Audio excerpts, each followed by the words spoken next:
Okay, this is another mantra-esque talk. You know how my mantras goes. The way my mantras work, I repeat the mantra throughout the talk. This mantra is, in disputing it, they're proving it. Yeah. Now, this will go in that playlist, targeted lifestyle and the Mandela effect, because they are connected. And obviously, when you have the demonic activity that I've been describing, the power of your mind is utilized, yeah, by those who astral project into you, yeah, to skew what would otherwise be a random event, but they skew it against your will or your wishes.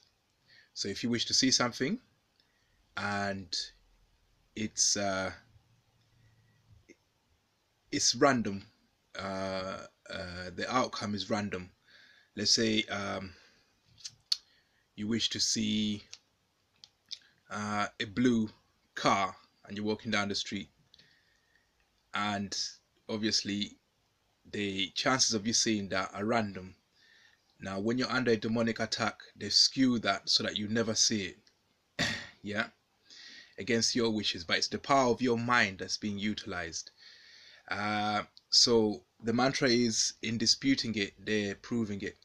Now this is where I tie in the first sentence in the Lord's Prayer, our Father who art in heaven, because it's our Father and we're all his children, which means we're all share in creation with Jesus Christ, with Christ, and which means our minds can also be used to do the things he did, yeah.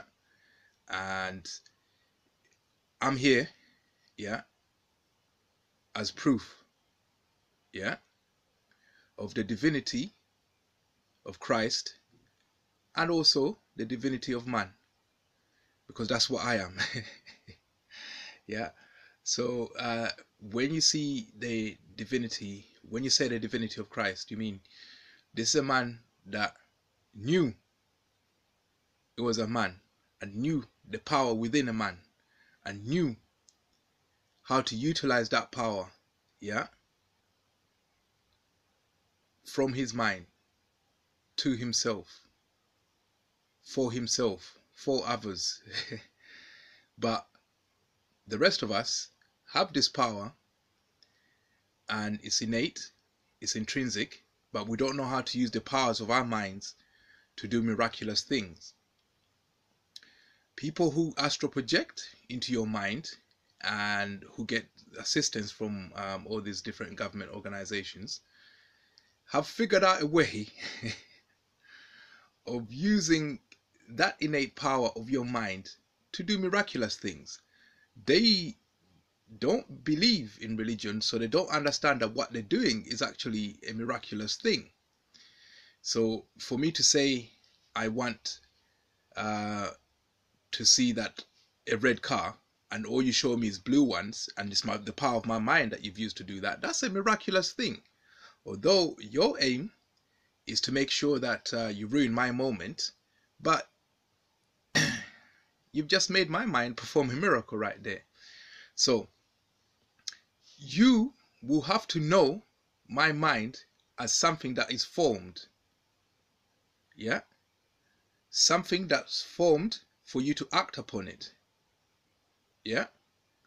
But yet physics and intuition will tell you that your mind is not something that has a physical form, yeah, it's not something that has a physical form.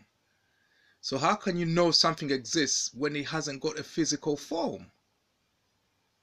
Yeah. And if you can understand that, then that's how you can understand the existence of the Most High. Something that's formed, that has no form,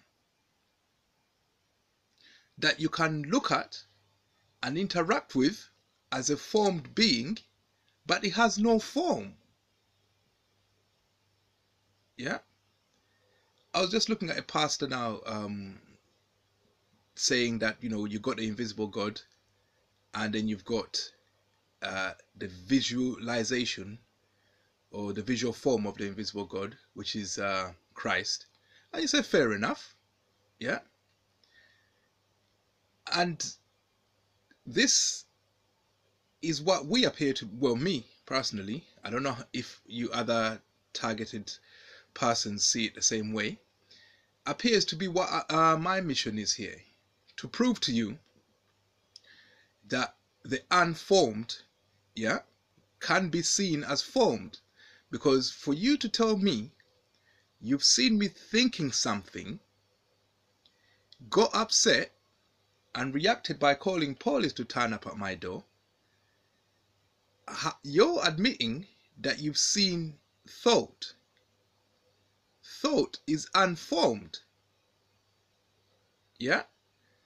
There's no scientist out there that can tell you, that can find a formed thought.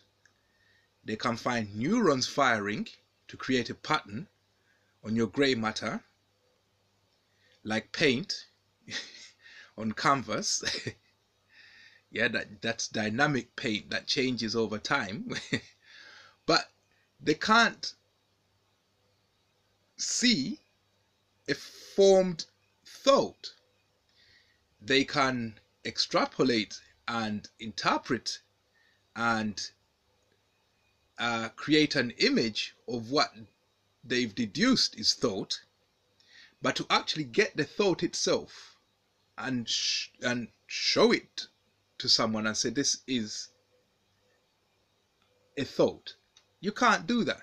You can say this is a graphical representation of a thought. This is a visualization of the thought based on a simulation. Yeah, but you can't actually get the actual thought that you're visualizing and you're simulating and show it to people because it's unformed. But yet, astral projecting people claim to be aware of the thoughts I have, like they're formed bodies. Yeah. So in disputing that there is any such thing as the Almighty, if you're astral projecting, you're proving it. Even your nature, the nature of an astral projection is unformed, but yet is formed. Even the nature of an astral projection proves to you, yeah, that there must be an Almighty. Yeah. Because from intuition, you know that it's the paint on the canvas, yeah, that is fundamental, yeah, to the formation of the thought. Yeah. So it's created bodies, cells, molecules, yeah, that form the basis of the thought form. Yeah. The thought emanates, yeah, from that paint on the canvas. Yeah. The neurons firing on your grey matter. Yeah. So we're dealing with unformed beings here. Your consciousness is unformed, but it's resident in your body. These people's consciousness is unformed, yeah, but they fire off, yeah, other versions of their consciousnesses, which are also unformed, and they travel through space-time, and they haven't even cared to explain how it's possible for your consciousness in your astral projected form to travel through space-time. How does the thought, which is an unformed formed body, travel through space-time? They haven't even cared to think about that. Yeah, they've got so much hatred in their heart. All the miracles they're looking for, they're doing already, but they haven't even cared to think about these things from a scientific point of view. If astral projection is true, how does your astral body travel through space-time? Yeah? Does it just go from one point to another in a translated way? Does it just like entanglements just appear there? Yeah? How does it travel through space-time? Yeah? If it's entanglements, then science, we don't know that yet. We call that spooky action from afar. So basically what I wanted to say is like, you can't shake my belief in the Almighty, yeah, by coming into my mind, yeah, and frowning upon the thoughts of the Almighty that I have, yeah, and then reacting out here like you're gonna target me for having thoughts of the Almighty.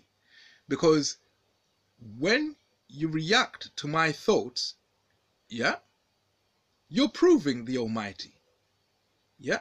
When you tell me to show you the Almighty and I tell you he's unformed but he's formed, yeah?